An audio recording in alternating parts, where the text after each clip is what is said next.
今天这么想，你们两个手牵手一起来，该不会真是有一腿吧？姐姐，你说什么呢？我们两个是纯洁的。哟，不知娘娘平日里对字画可有偏爱？哎呀，我小时候啊，画苹果像梨，画鸡像鸭。怎么突然问这个呀？江世舅的画就在你的药柜里。胡说！怎么着？没完没了了？我是干那种偷鸡摸狗的事儿的人吗？他说的也许是实情。绿蝶，你去我柜里看看，有没有他们说的话。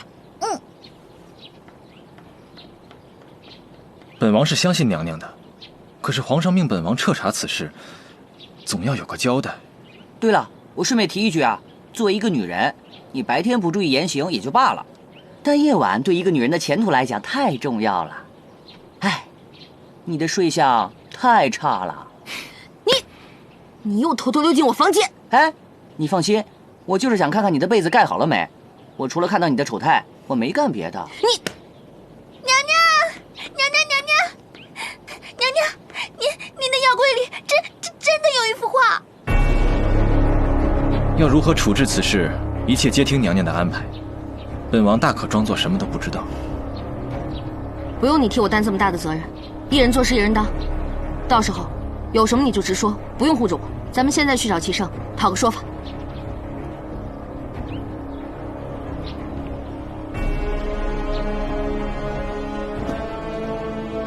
看来我命九弟查的事情是有结果。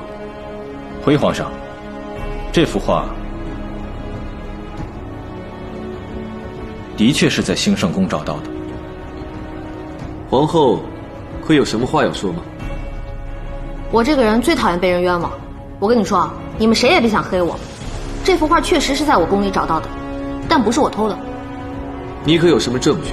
证据没有，要命一条，你看着办吧。你倒是破罐子破摔起来了，难道要让朕自证清白？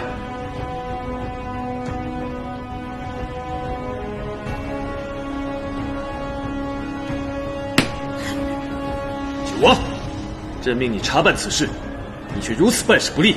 要不是朕安排的密探已经告诉了朕，是有人夜里偷偷将画放进兴圣宫的，你岂不是要让皇后娘娘无辜蒙冤，让朕错怪了她？臣弟知错。果然是有人故意陷害我。你告诉我这个人是谁，我非打得他满地找牙。是江氏。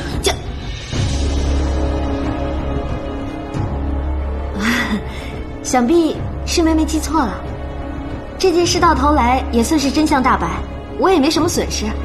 皇上，您千万不要责怪妹妹了。如何处置，我自有分寸。哎呀，处置什么呀？还不是你那幅画闹的。你说你又不是张大千，干嘛到哪儿都留幅画呢？朕是在练自己的丹青技艺吧。以后啊，你不管到哪儿，只要在那门上刻上“齐圣到此一游”就行了，用不着画画那么麻烦。